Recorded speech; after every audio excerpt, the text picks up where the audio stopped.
Good morning. Here in the East Coast, it's still morning. I'm just see my camera once again wants to. I don't know if it's the camera or if it's my connector. Sam Tolbert, Sound of Joy Music Services, and we're doing a Saturday morning shed. As I say, I try to keep up with all the comments, and I'm thankful for those who do leave comments. And the last one said, please show us more chords or more in the key of C. Let me just get that correctly so I can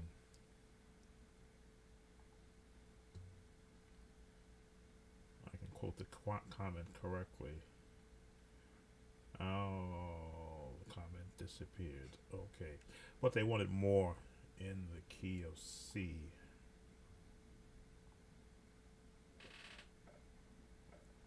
So I will do that. I'm very conscious of the audience that gives me their time to share with them. I see that my lighting and my eyeglasses are not acting correctly. I thought I had this solved. Oh, this is my iPad doing that, right? The iPad? Yes, that's the iPad doing that. So let me reposition that out of the way. As I say, I try to keep up with anyone who comes in, and there's always a 30-second delay when people come in. So I'm going to go to the key of C. And since we're still in the quote unquote holiday season, there are a lot of songs that I have not even portrayed. And key of C is usually a good place to get comfortable. Let me just do some due diligence here and put a welcome. That's always important. There we go.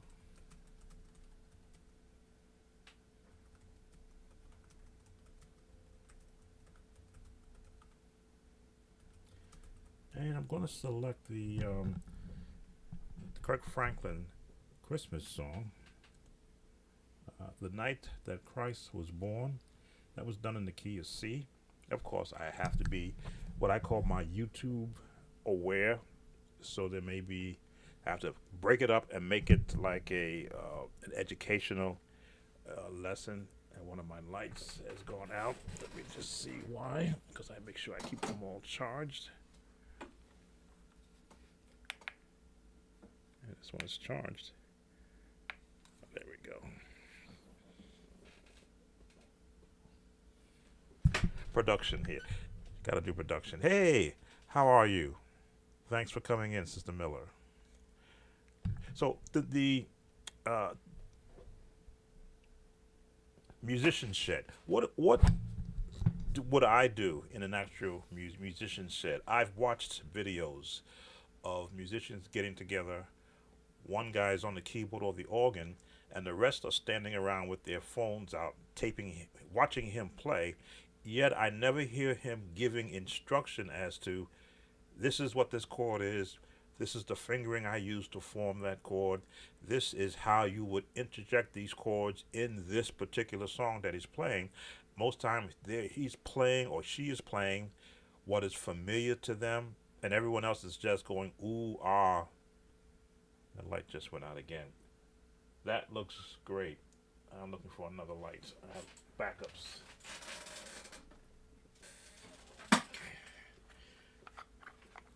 Just lost the light, and I keep backups here so you can watch what I do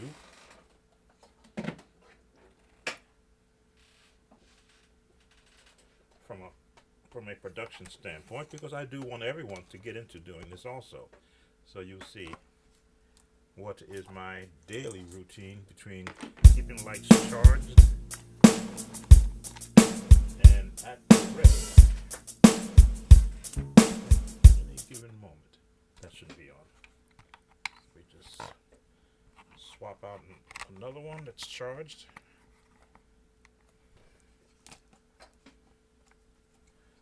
Okay. And ready to put into production.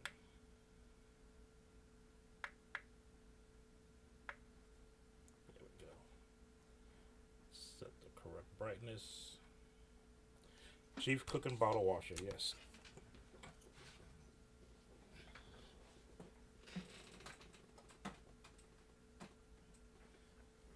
All right, so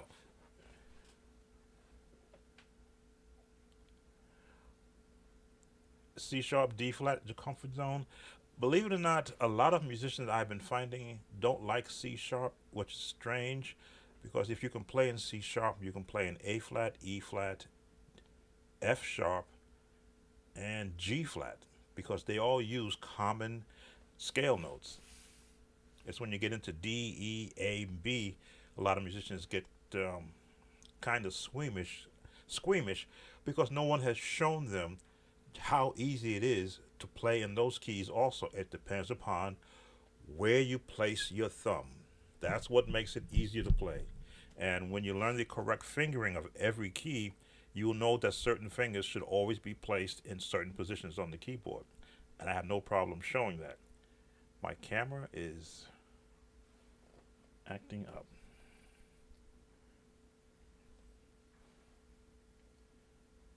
This is strange. I'm not running that much in the background either. Okay, so let me get into. In fact, since you're asking about D flat, let's see, that is your comfort zone. Let me show you some things that you can be doing in D flat to spread that comfort zone. Let me just change my Chordy app to D flat, change my scene.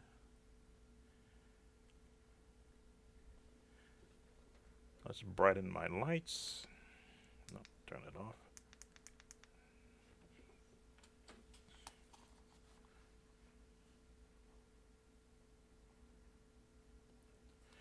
D flat is, or C sharp, has its own fingering for when you're playing it. Forgot to set the keyboard. Let's pick a different sound than what I normally put. Natural grand.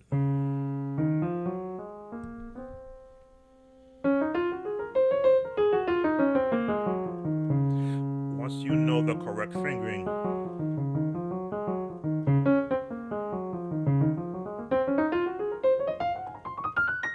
you can fly across the keyboard because all of the black notes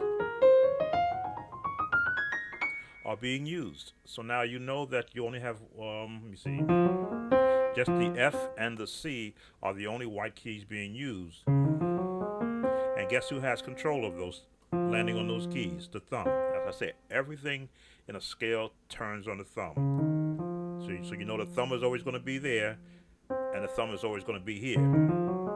So when you're playing a scale,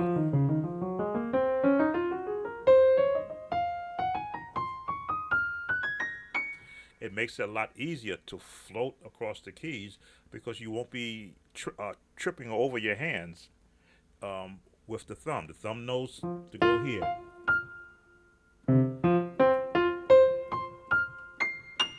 The thumb knows that's its place. The only place it's going to be.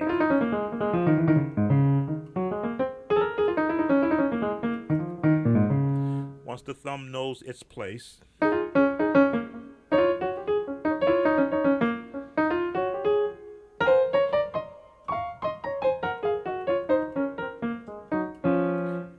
it makes it that much easier to bounce around in the key of D flat. Let me see.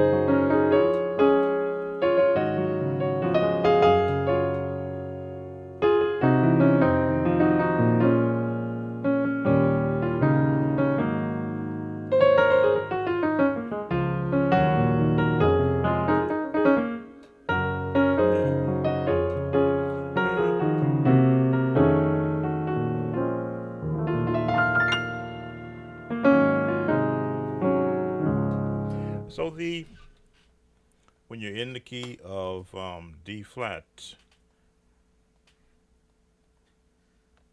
I always start with the number one on my thumb on the scale. Oh, no, no, no, no. In D flat, your second finger. Third finger, thumb has the F, or the third note. Because then the rest rolls out. These are the things musicians don't show. When I watch videos and musicians are shedding, I never hear the conversation of the proper way to play scales in any key. All the notes have an actual a particular starting note, so that your hands, number one, are comfortable and you can just glide across the keys.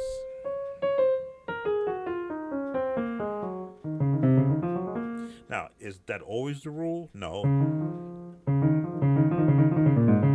If you want to do a run like this, because you want your hands to be able to do a run, then you're going to now change the positioning of your hand. Or your classical training never told me that starting with the, I'm surprised, because classical teachers, I've always thought they would have gone by the books. I found out the correct scale fingering from a book teaching the scales in every key. In fact, I still have that book in front of me here, so that I know that to start off correctly, E flat starts off with the third finger, D flat starts off with the second finger, G flat starts with the second finger, A flat starts with the second finger, right. But that may be how for classical, because of the style, type of movement that you do, you have to have your fingers positioned and ready in position to what they call execute, but particular runs that's in classical music. I didn't have a teacher, so I had to learn from the book.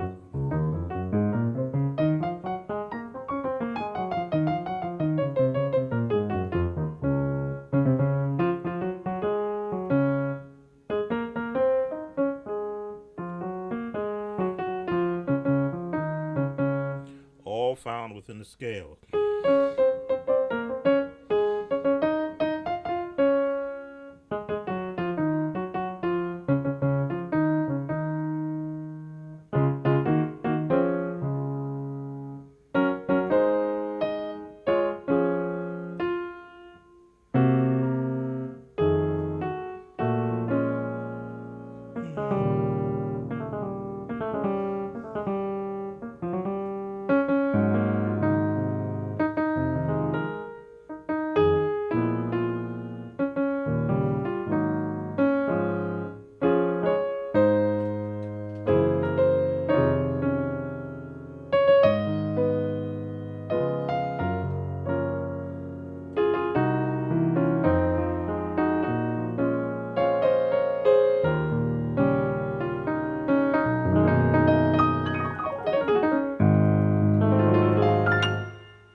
Shedding is about sharing techniques and not just demonstrating how much practicing you've done as the person who's doing the instructing, but giving practical exercises to those who are watching that they can take back with them. Now, back in my day, we only had tape recorders, cassette tape recorders, to be able to record musicians who were just playing. They weren't talking about anything. They would just play. Now, you had a tape recorder, you captured them.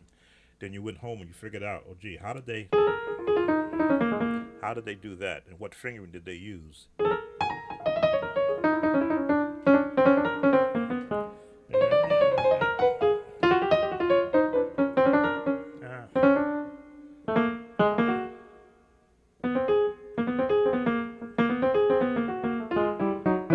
There we go. I used to practice that a lot because I would hear musicians do that run. And I couldn't figure out how did they get to all those notes.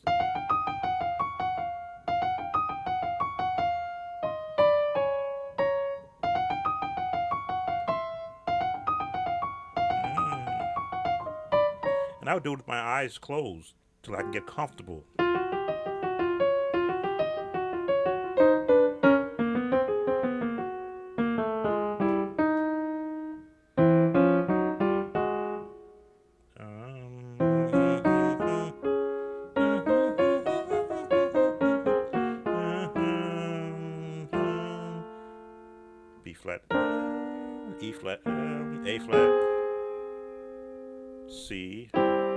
D flat. Without my eyes, I can gauge where my hands should be and then automatically form my fingers to play that particular chord. Who's joined us? I see we have three who are watching. So I'm just sharing some techniques in D flat. So I'm sharing with Sister Miller. Um, Especially when you're playing for a church, if a song is in D flat and you've not learned the concept of playing choir voicing or hymnal voicing, that's not hymnal. Hymnal is here. There we go.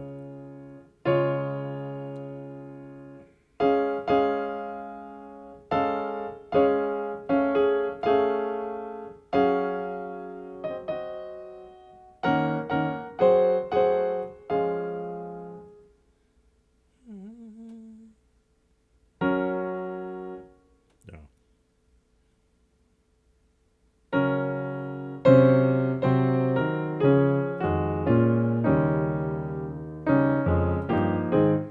I kind of messed that up, but was doing great as thy faithfulness, trying to remember the actual hymnal voicing.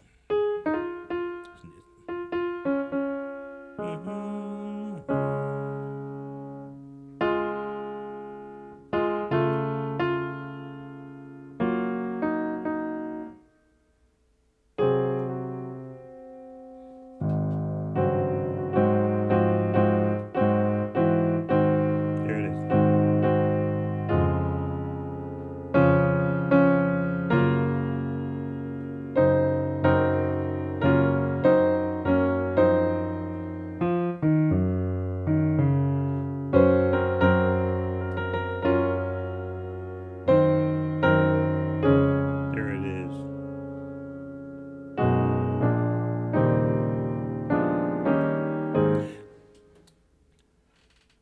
Hey, how are you doing, Mike? Oh, thank you. It is a I'll call it it's a learned gift. I could always, as a youngster, hear music that someone else or that I would hear playing, and would go to the piano and would struggle with trying to figure out how did that sound that I hear and I can't get out of my head. How do you play that? Now, of course, if I'm listening to an actual professional player, I would never be able to catch up to it, but I would get bits and pieces of it. Like I would watch commercials from movies, well, theme commercials, or trying to think what are the commercials that I always loved to hear. The McDonald's commercial. You're the one.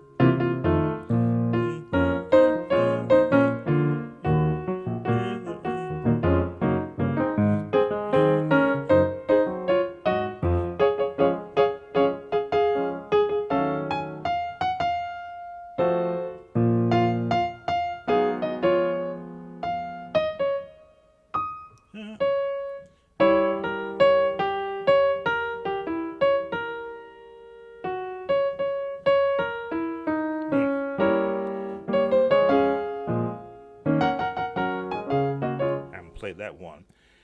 Or the Oscar Mayer Wiener commercial.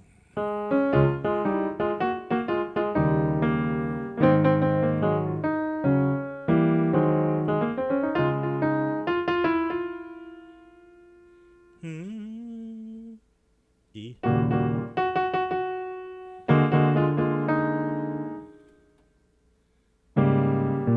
it is.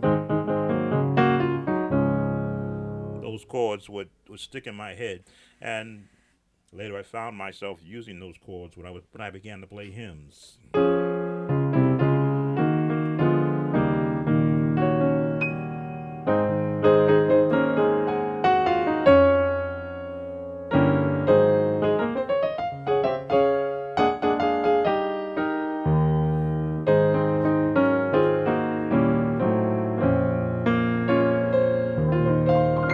So the the concept, it's always been melody for me. Melody, chords around the melody, a bass line to support those chords, and then just play.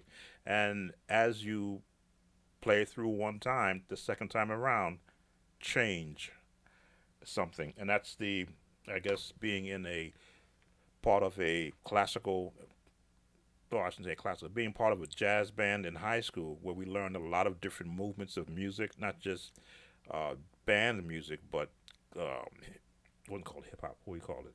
Big band music and classical music. I was immersed in all of that sound from that was around my ears. So when you see me play, there's always going to be movement. Pardon me. Could I have make sure I got my water down here. I always make sure that I have movement in my playing because that's what I'm hearing. I'm hearing movement.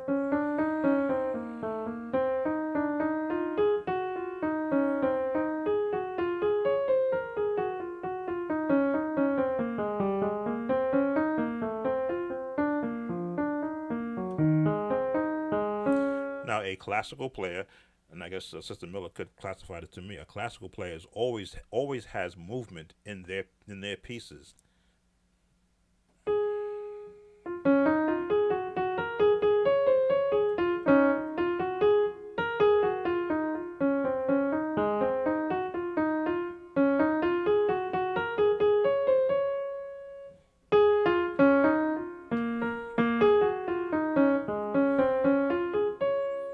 I'm guessing that in the key of C because it's really done in C. I'm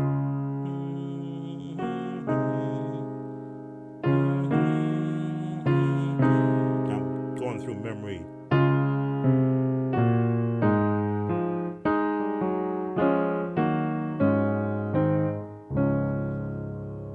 Now, again, never taken a formal teacher's course. I'm going by what I can remember and construct in my head on what would follow something like that.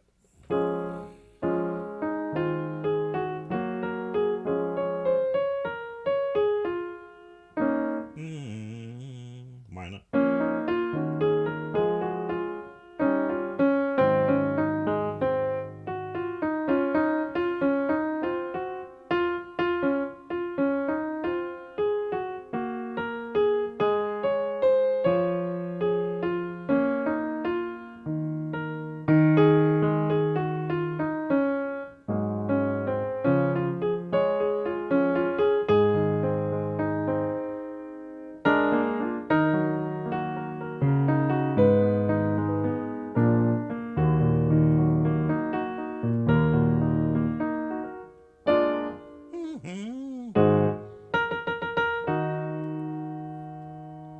F.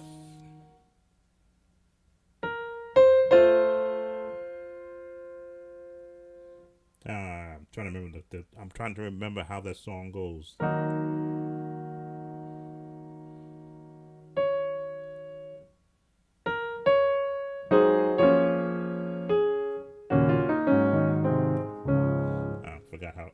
I forgot. I have to hear it, and then I can try to piece together or deconstruct it in my mind where the chords are going, and what the melody is doing. But that style has never left me. That classical feel in everything that I play. So there's always going to be movement, left, right hand. If I'm on the organ, the bass notes are going to be moving, just to give a life to the actual song. And when I watch again, when I have viewed sheds by other musicians, they hide all that information. I'm like, well, why? Let someone know. Practice that. Why? Because within that, you hear the movements of it.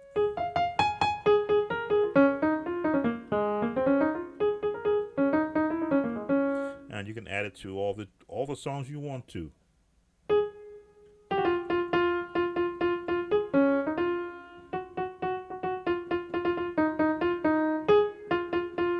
Scales.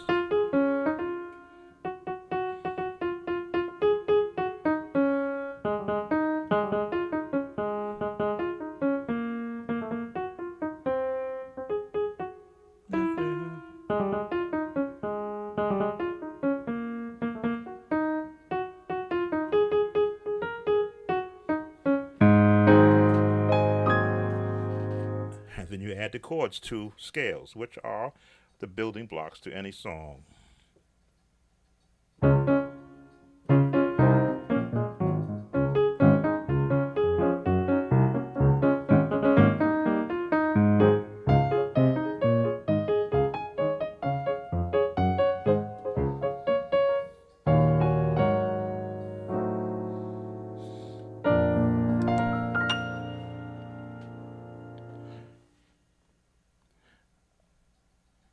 So the fun that I have whenever, especially when I'm in an actual practice session, is that not only am I playing songs that I've learned in my past and some of the new songs that I hear, I can now create my own versions of what I want to hear, and just, as they say, surf musically.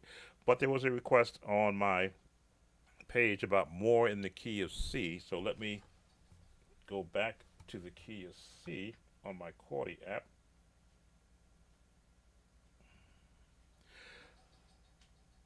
Because contrary to beliefs, C is a good place to start, but not the only place if you're going to be get started to play. I'd rather see somebody start in D major, so they can learn all of the other chords and notes that are being used in that key also, and see the actual relationship chords have to each other. Like they'll teach you this.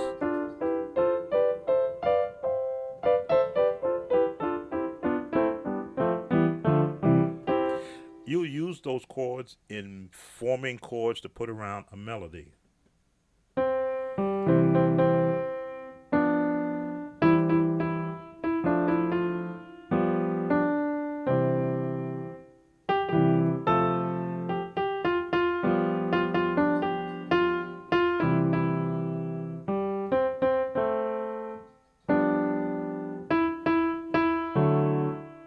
E, A, E minor, G7, back to the 1 of C. Now, I didn't have a formal teacher teach me that. I could hear that in someone else teaching somebody else, and I'll go, oh, that's just. But I'll look at it from my ear training standpoint and go, okay,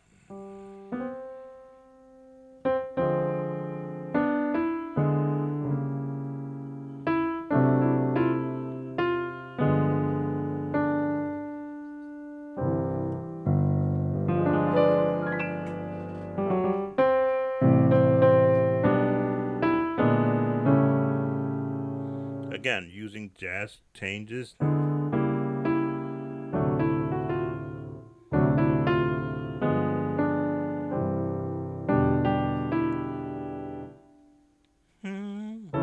There it is.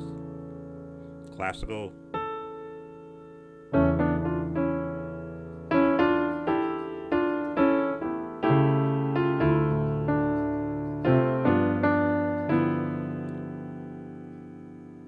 Minor. 7. Jazz. Diminish into a minor. What they call that? A minor 6, right? Diminished. Jumping. Form the chord and jump. Let the thumb lead.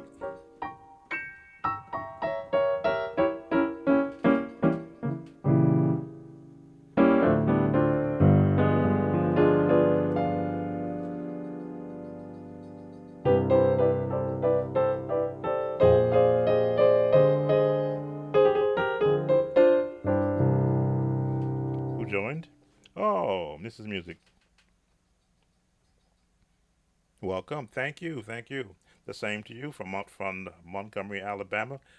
I'm not sure if you were the one that posted ask more in the key of C. Whenever I look at a comment and I answer it uh, on my on my comments page, the comment disappears and I gotta go searching for it. But if it wasn't you, it's okay. It was a request that I did the Oh How I Love Jesus in the key of C, and the request was asked, can you do more in the key of C?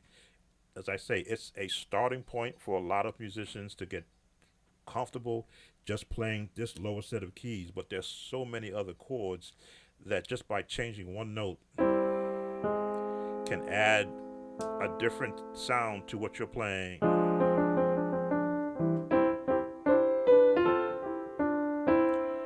What was I using?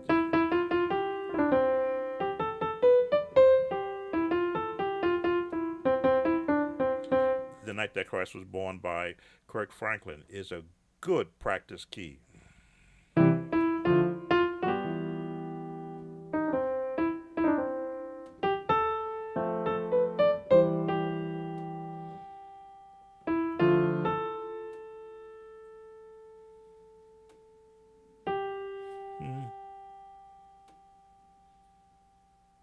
E. There it is. Stay down.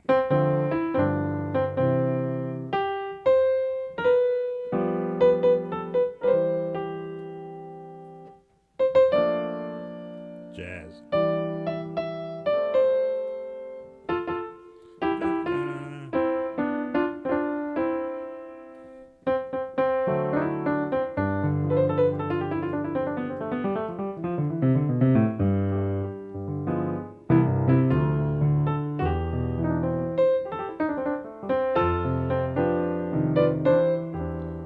Hey, welcome, Brother Woods, Southern California.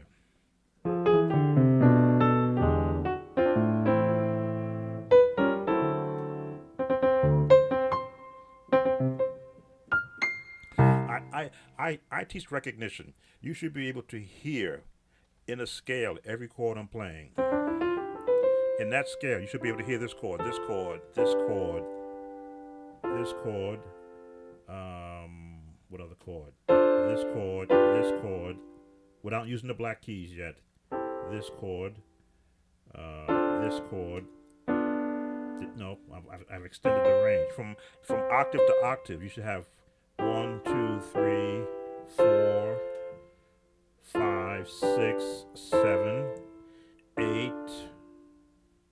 Nope, not 8. 8.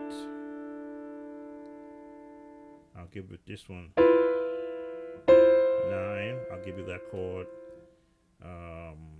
What other chord should you be able to hear in that range? 10. Okay. 11. Let's see. What else should you be able to hear in that range? 12, 13, 14. As you can see, I am breaking out chords just in this range. Now, by themselves, they sound horrible, but the minute you add an additional octave, all of a sudden those chords they sound like they belong. Now you add more notes. There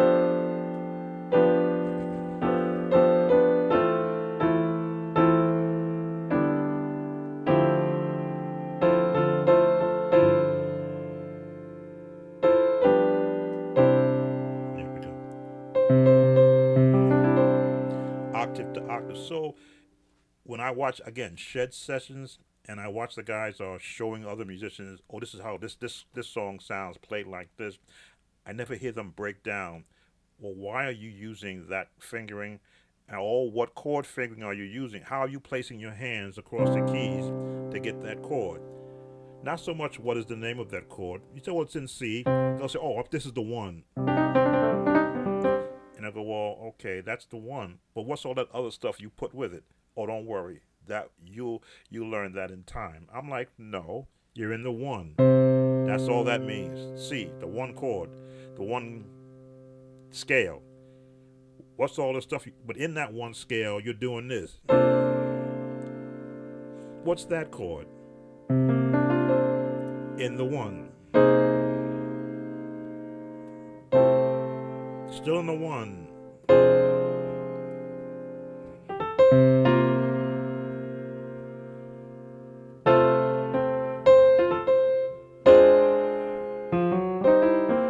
Still in the one. But look at all those chords that's in the one. That's what I teach. Got that done. What chords can you get out of that? Out of those octaves that are common to the key of C.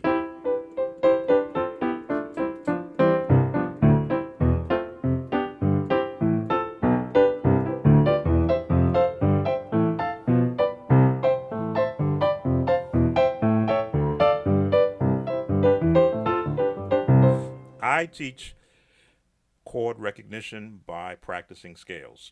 Now, not just your basic major scale, but the chromatic scale. So you hear these notes also because that's when you begin to interject an A flat to give you another chord name. Why? That'll lead you to the four.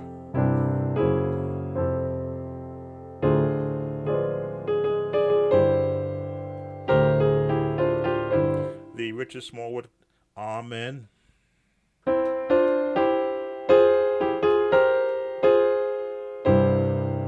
is right there.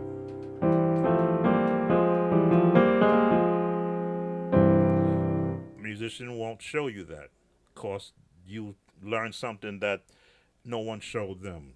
Mm.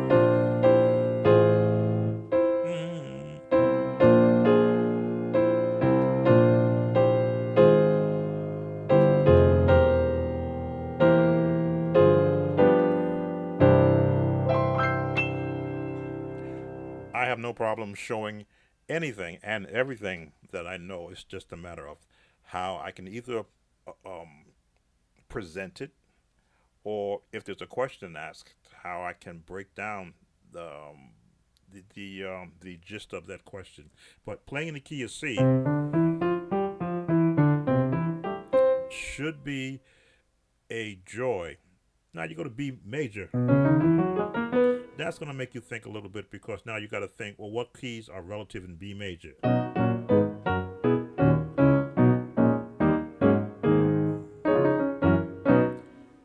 But after you get comfortable with playing in B major, you can now play in F sharp or G flat, depending upon how your approach is. In D flat or C sharp, because if you're in B major, these all become sharps. I'm in the chordiaps, so and looking at C, so it doesn't see that as a sharp; it sees it as a flat in C. When you start getting into the real theory, oh, how you doing, Mike? How many years have you played? From what age? Starting at age 8, my brother, who's the oldest, only showed me one thing. He played better than I did, but he was a teenager. Well, how was the age difference?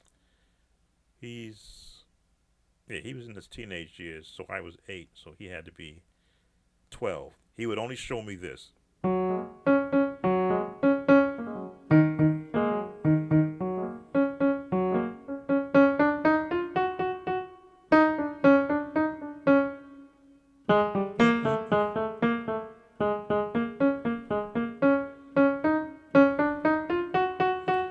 That's all my brother would show me, and that's all he's had to show me in all these years.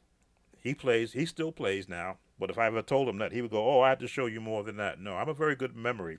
One thing musicians have is a tremendous memory because we have to remember every note that we've ever played so that we can add it to what we're currently learning now. So this is all he showed me: how to roll my fingers,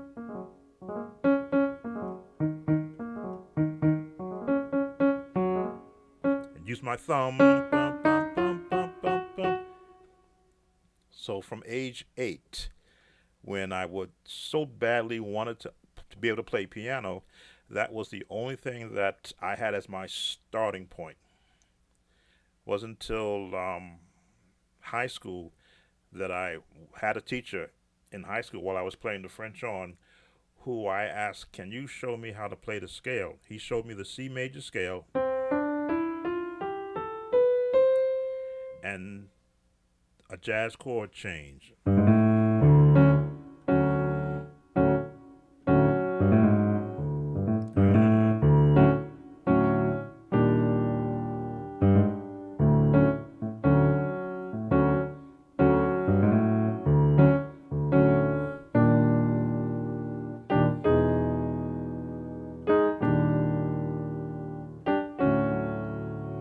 That's all my high school music teacher would show me. He says, "You're not here to learn to play piano. You're a French horn or mellophone player," which I was switched from French horn to mellophone. But that was my start in playing piano. Everything else, as I got older and would try to figure out what I was hearing, I could then afford to purchase my first piano chord book, and in there I finally saw how chords are formed. Let me see if I can dig that book. Oh no, it's behind a lot of stuff, but it's a book that showed the formation of. It told me what this chord was and how your fingers form that chord. It said what this chord was called and how to form it. This chord what is and how to form it. So I would practice those and how to form those chords, and then when I heard them in songs, I knew it immediately because I practiced it what they chord, what it was, because I could hear it. Okay, and so that's the chord that they're doing. It's only when they went up to an off key, I'm like, okay, that's a different key. Let me go back into the book. What key is that in? Oh, same sounding, A major, F major, A flat major, but now the fingering is also the same. Just you stretched over more keys. So I would practice.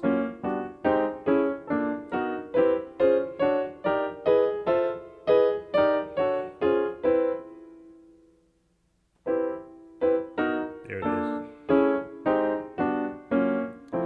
That's what I would practice as a 11-year-old, just doing that until I got comfortable. Um, um, I'd have to go. I've got so many books here. I'd have to go dig it out.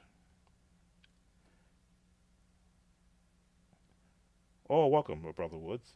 I'd have to go dig it out. Let me go get at least one of them. I can just go by, as they say, go behind my curtain over here where I store everything. Give me a second to. I'll let you see that. At least show you a couple of them.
Okay, what I don't see is are those books because you sometimes when you move things around and you place things that you don't use anymore out of the way. So I did dig up a couple of them. Let me just change my scene here.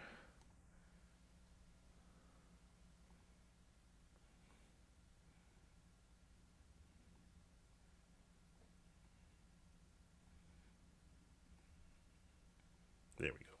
Change my scene. So this is one of the books. 3,000 Chords Popular Chord Encyclopedia. This is one of the older ones that I purchased. And in here, 3,300 chords by Hanson House. I don't see the year on here. But this was my introduction into understanding. Let's see, there we go. The chord names. That's why I'm very big on scales and theory and knowing why it's called this and why it's called that.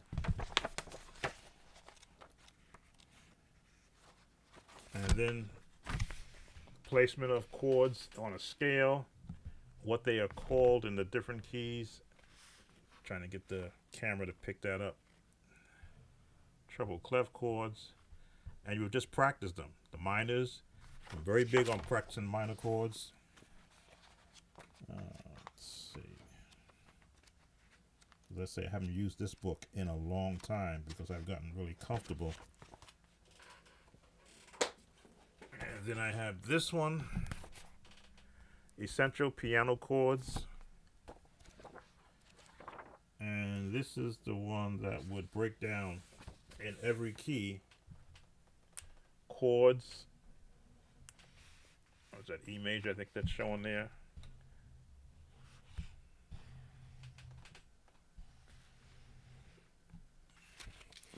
And these are the chords that you would see, that you would hear in the big band sound, and what other musicians were playing. I'm trying to see what else this book have.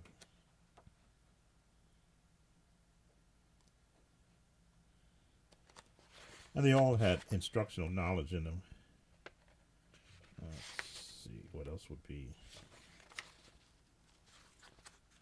things that you would learn from a piano instructor. Just looking at some of these things. Again, I keep these books as an actual reference because I don't use them anymore. It's like riding a bike. Once you understand how a chord is constructed, I guess this is a good page. They talk about the different names. Can you see that? I guess the lighting here is not going to be conducive to doing this. How's that? There we go. There we go. Major, minor, augmented, lower something, diminished, major, seventh. All those names that you would hear from a teacher. Minor sixth, diminished seventh, minor seventh, lowered seventh, augmented fifth, major flatted fifth, third. All of those chord names, and I would practice them. So that I could make sure that I understood what they sounded like. It's my software review page. So I can make sure what they sounded like, and if I heard them in a song, why this chord was selected to support a melody line in that song. And strangely enough, in gospel music, they used a lot of jazz chords, a lot of jazz connotation chords, a lot of what they call reharmonization chords, where they used a major chord and put a minor underneath it to get a particular sound. But because I understood the difference between a major and a minor and a diminished chord and an augmented chord, and at least one of my books would call it a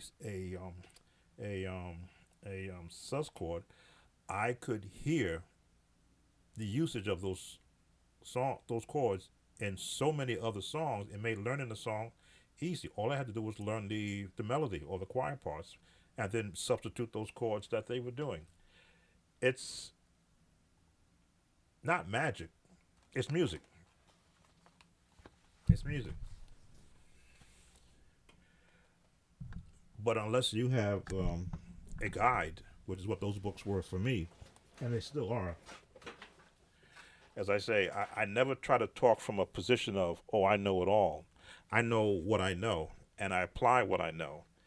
But if I'm asked a question from a professional, they'll go, well, what's the name of that chord? If you didn't use Chordy app, I'll go get the book, and I'll find it there. Here's my roots, flat the third, flat the fifth, and my sixth, diminished. It's always going to be a diminished chord, no matter where you put it. Root, flat the third, flat the fifth, sixth chord, diminished. No matter what key you put it in, no matter what version. Root, flat the third, flat the fifth, and the sixth chord. It's always going to be a diminished. The thumb determines, the lowest note determines what key name it has. It's like if you have children. That's the first child, second child, and the third child. They're all major. The minute that you change a note, it becomes a minor. Why? Because this child is now a minor note. He's no longer a major note. And I'm using child. I probably shouldn't use child here on YouTube, but I'm just trying to give an example. You should always hear a major chord, but the minute you hear a flatted third note of the scale, now you know that hey, oh, wait a minute, that's a minor chord. unless you change the key. If I went here,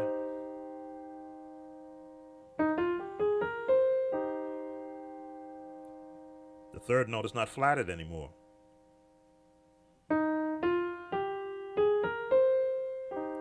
But because I'm in the C scale under Chordy app, it sees it as a C minor. But if I went to E flat, and I'll show you that, because this is a thing this is what musicians don't tell you, which kind of really bugs me out. What are they trying to hide this for? If I went to E flat,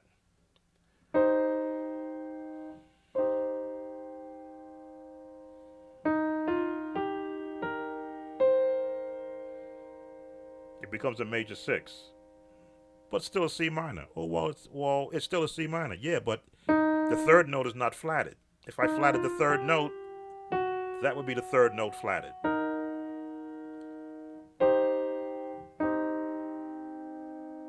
Relative. C, E flat major is C minor. What changed? The first note. E major, C minor. Only the first note starting made that change. So sad, happy. One by the placement of one note.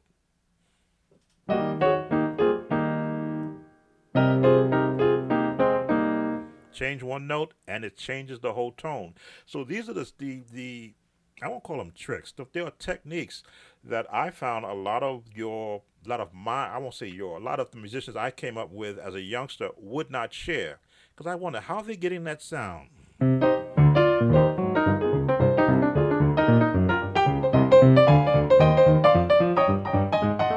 I go, wow, how did they go from that sound to this sound? And they would not share that with me until I got the book. Again, reading is fundamental, as they say. They often used to tell me, if you want to hide chords from a musician, put them in a book. He'll never look there. Well, I looked and purchased not just one, but several books, and I began to get the understanding of the formation of chords and the tones and what they can and cannot do in regards to how they're being used in a song.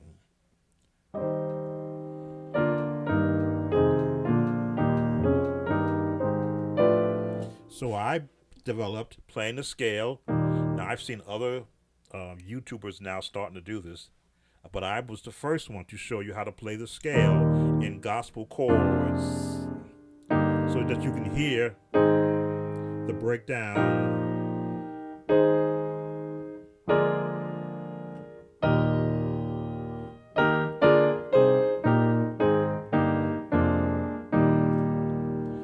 And the way I made it was, if you could think of the song Praise God from whom all blessings flow. Praise God from whom all blessings flow. Praise him, all creatures here below. Put 3-part harmony. Praise God from whom all blessings flow. Minor. Praise him, all creatures here be. And do it a minor. Low. By changing one note.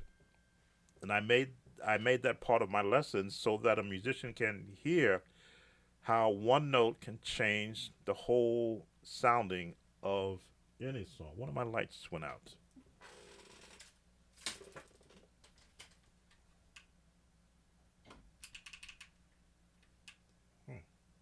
Give up on me already? Okay, you get to see what I do around here. Oh boy. I try to keep one battery on standby all the time. And this, where's the standby battery?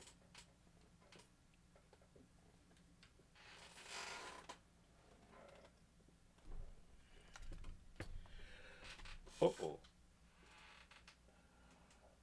Oh, there it is. I keep the standby battery at arm's length, and I moved it.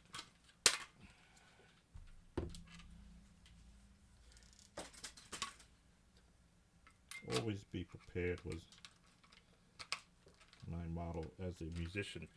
I would practice so that if they changed the key on me,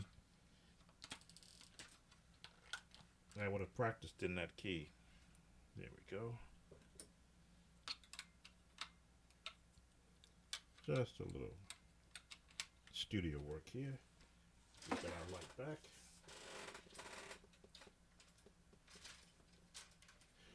I'll charge that battery. Uh, yeah, brother Woods. When you had musicians who would not share what they were doing, you as a learning musician would sit there and be amazed at what they're doing. I could listen to Disney programs back in my day for hours because of the beautiful classical music they were doing.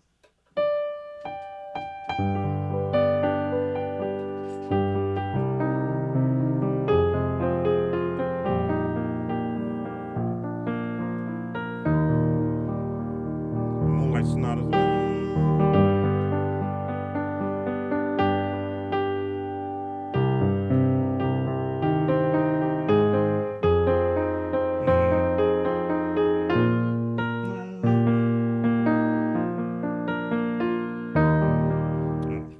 See, I'm rushing it, so I'm not really thinking.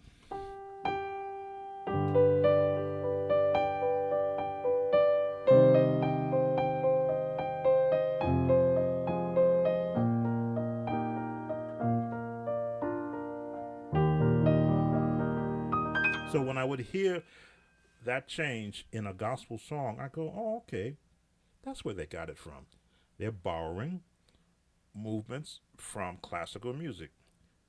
So I would take it and use it to a hymn.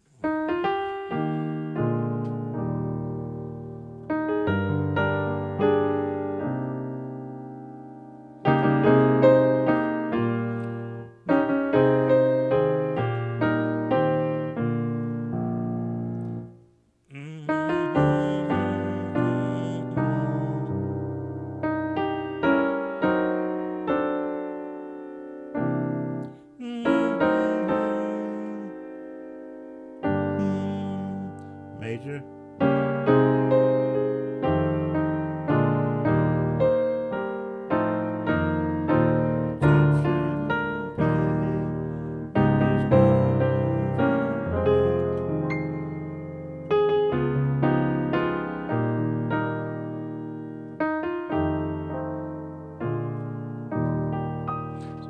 I borrow also, not steal, but I borrow because some of those movements are appropriate depending upon the songs that you happen to be doing, and you can use these songs as part of Christmas songs. Oh,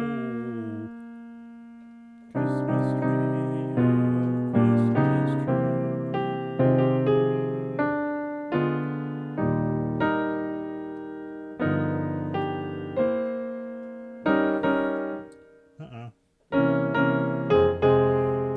I diminished.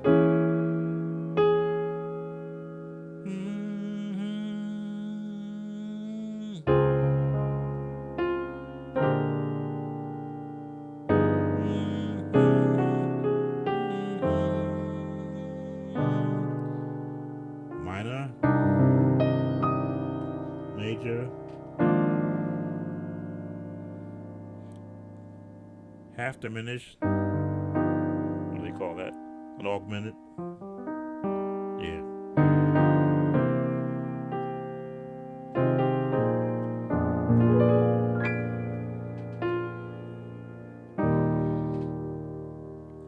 Once you've become comfortable with where you're going with it, then you can get magical with it, where you can actually now, especially when you're playing the piano, being an actual percussive instrument, you can make the piano sound like how you feel on the inside.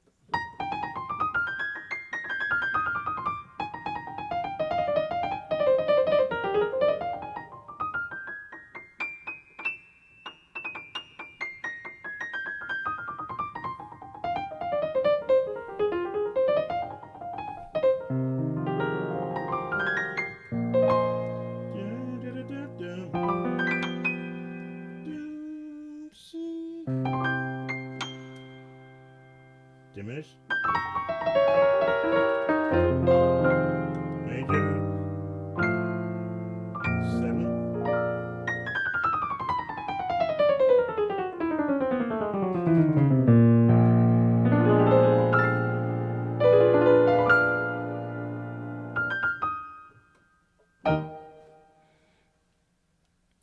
So when I'm in a session like this, it's not about demonstrating how much that I can do. It's how much that I have practiced to be able to do what I if I think about what I want to do, I have to draw on a practice session at some time in my history of practicing to be able to say chromatic scale, hit every note. Oh, when I'm talking, of course, I'm going to miss every note and end on the B flat. End on the B flat. Hit the B flat, B flat, B flat. Hit the B flat. I would have had to have practiced doing that so that I can, if I'm in a performance mode, which is very rare, I can do that.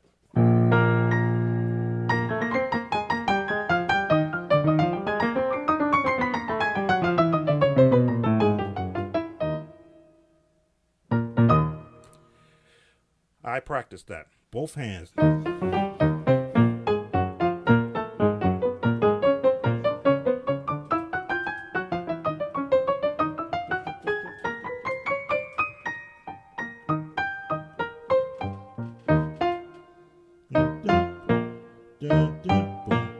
There we go. That's when it becomes magical because how can you play on an instrument with just your hands and be able to draw out whatever that instrument has within it? Then when you can change the sound of that instrument and go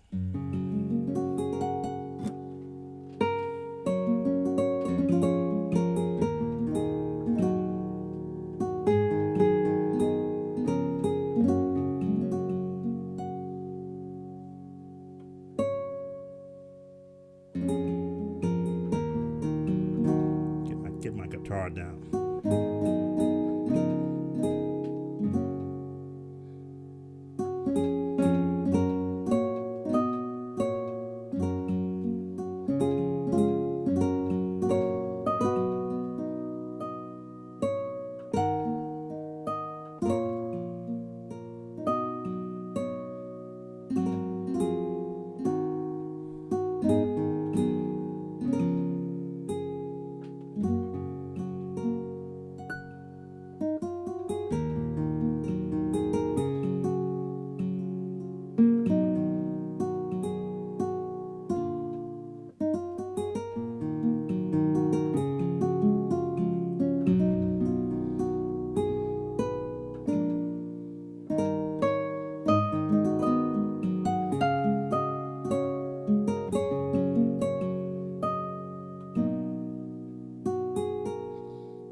On the Yamaha S70, that is the classical AF 102 patch in the guitar format.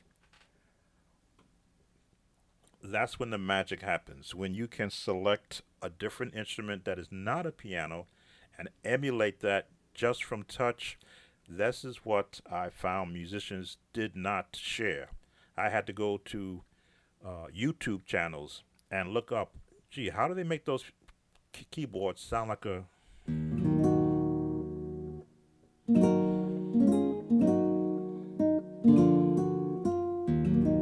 real guitar? If I got a nice guitar patch.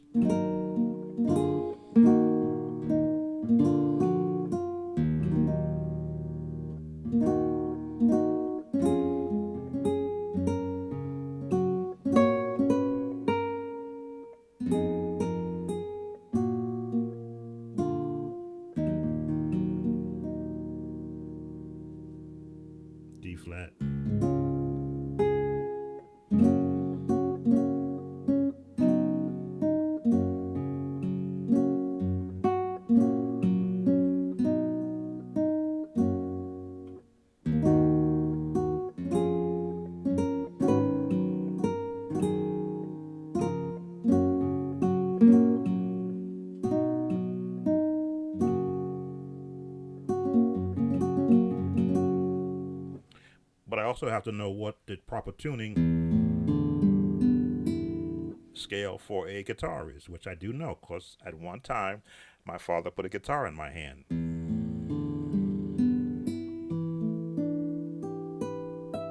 So I have some limited understanding of strumming.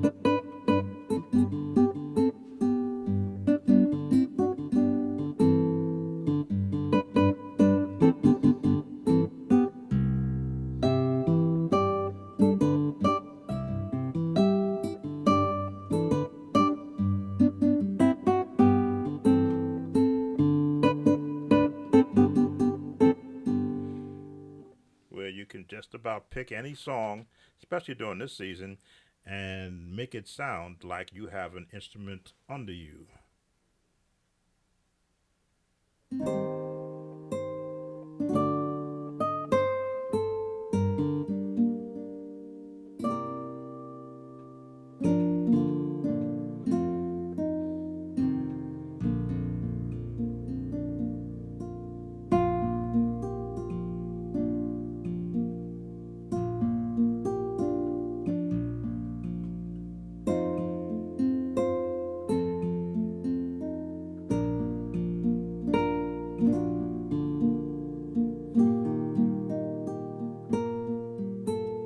You should know the scales.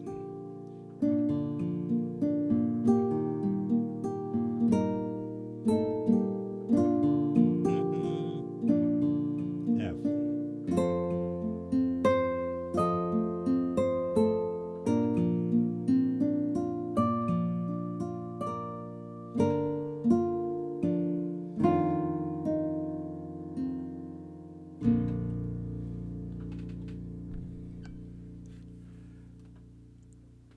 So I try to make music instructions so much fun, so that those who watch can get the what was given me as a youngster. I don't have to wear these when I'm not playing.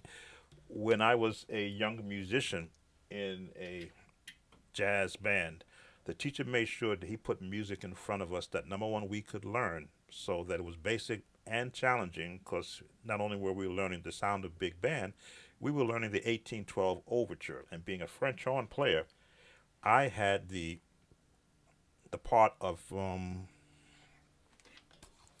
the opening of the 1812 overture, which I still don't have my sheet music in front of me, but I still remember the opening. I just want to pull up my horns. So I got a well-rounded education musically in the sound of what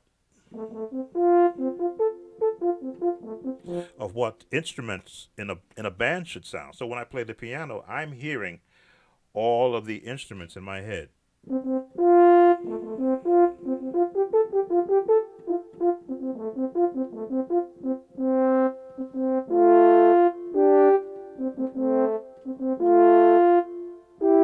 Hmm.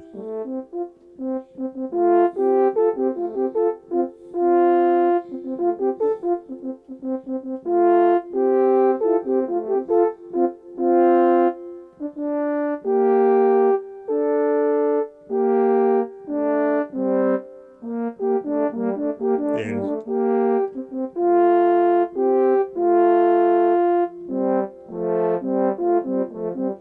So I had learned the movement of what they call drop two. I learned that as an instrumental player, being that second drop note It was the first horn, I was the second horn in that song. So I learned my placement. So when I go home and practice, I have to hear top, second, and the third.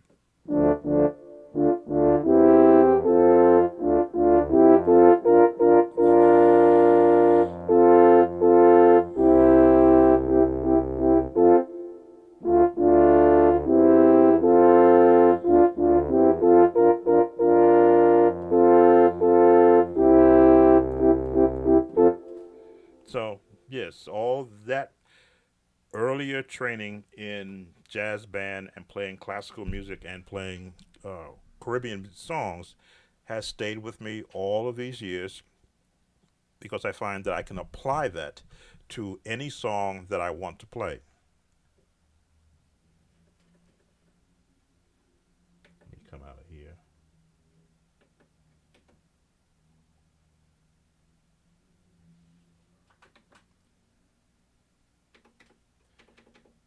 Even when it comes to.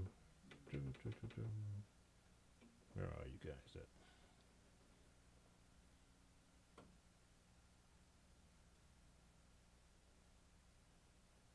Even when it comes to strings. Let's see.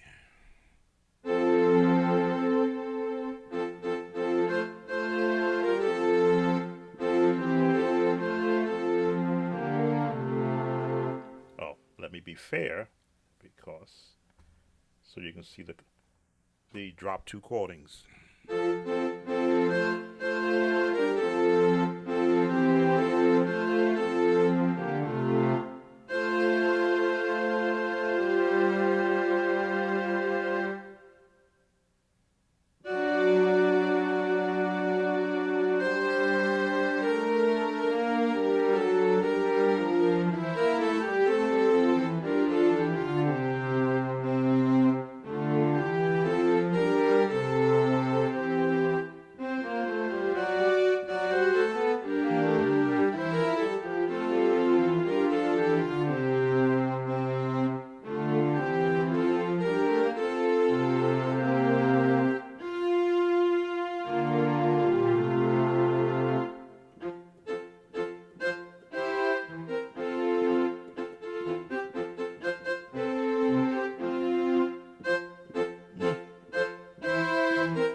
The again the magic happens with today's keyboards. Back in my day, there was just a piano and the organ, so you couldn't do this type of wizardry of sounding like an orchestra or a guitar or a bass in with just one instrument. But who is showing the musicians of this day that are investing in $3,000 and $4,000 keyboards that all of these sounds reside on those keyboards, and here's the technique that you can use to make that sound like you're in a full orchestra. If you were doing total praise,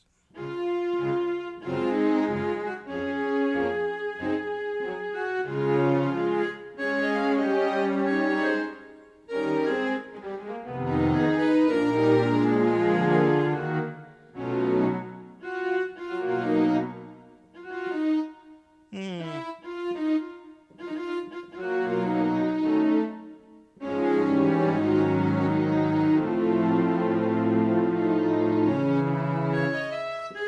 mm,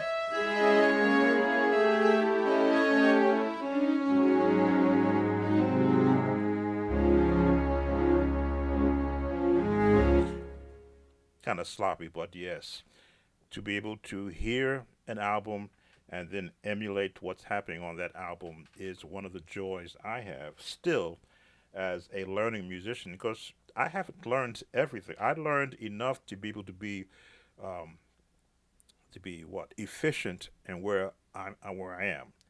Would I be efficient in a concert orchestra? No. Would I be efficient in a church setting, giving a concert orchestra sound? Yes, because I have done that. Not just with one keyboard, with two keyboards, with multiple tracks layered out.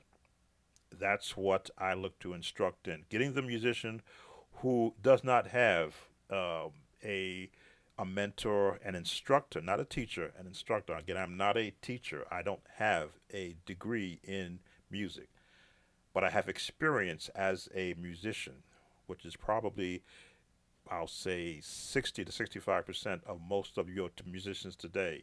They sat down and just started plucking out notes. Some became songwriters.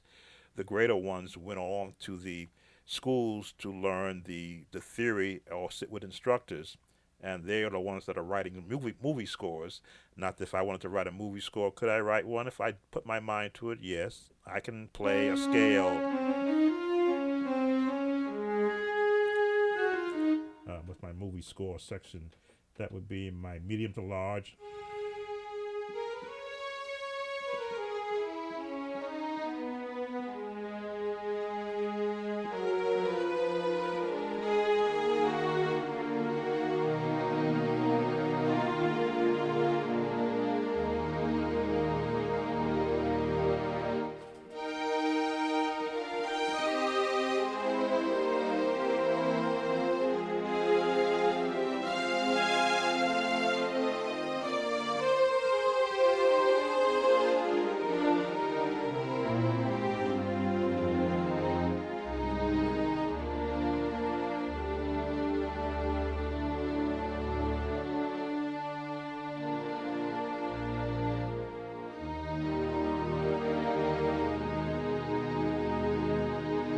If I had to, yes, I could write a movie score if the opportunity was or the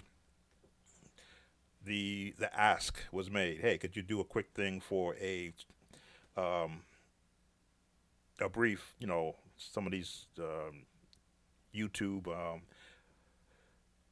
what they call the YouTube creators create movie skits. I could write a patch to it in whatever style that you're looking for, because all I had to do is just to listen to what someone else has done and borrow from their technique, and using a keyboard, emulate that.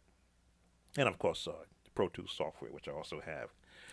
Um, how long have I been on? I always got to keep my time down. So I'm about an hour on, but I just wanted to come online and share with my audience in a different time slot. If you've been keeping up with me this week, I've been on now 3 times this week, which is a lot because of the holiday season.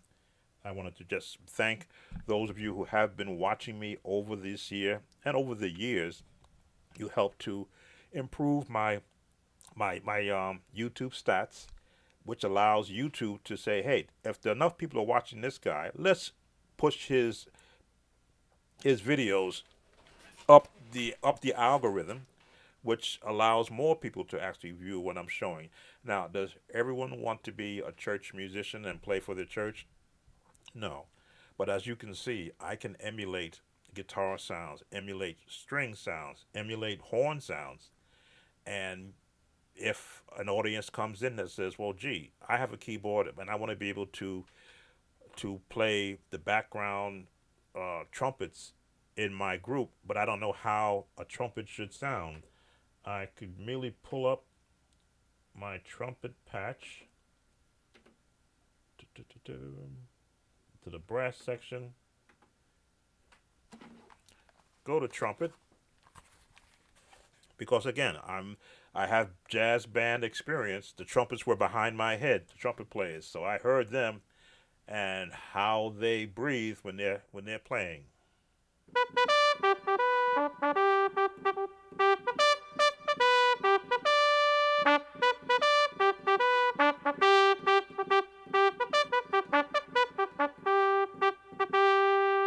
Single trumpet or a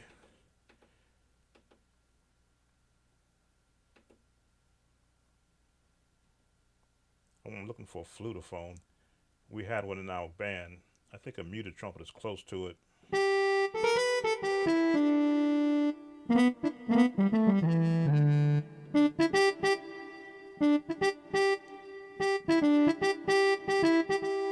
What is that song? What is that song the trumpet could do?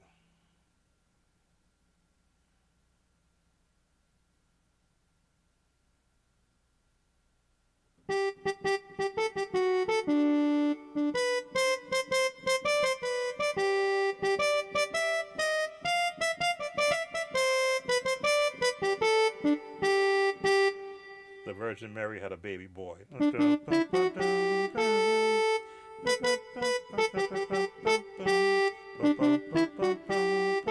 Breathe. Breathe. There. High note.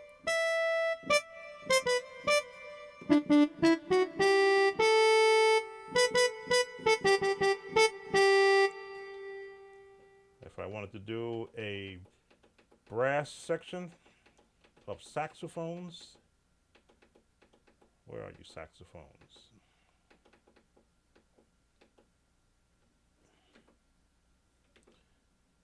There we go. Saxophones. Saxophones were to my left. Saxophone section. Where's my saxophone section?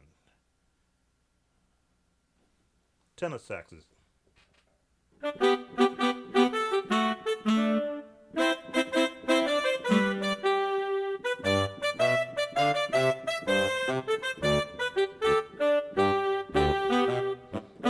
Mm.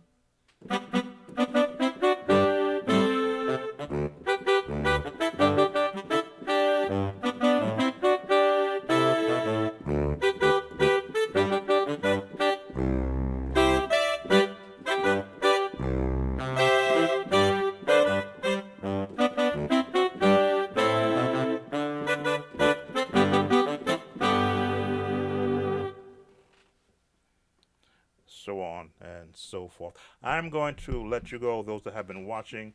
I thank you again for spending some more time with me. I may possibly be back on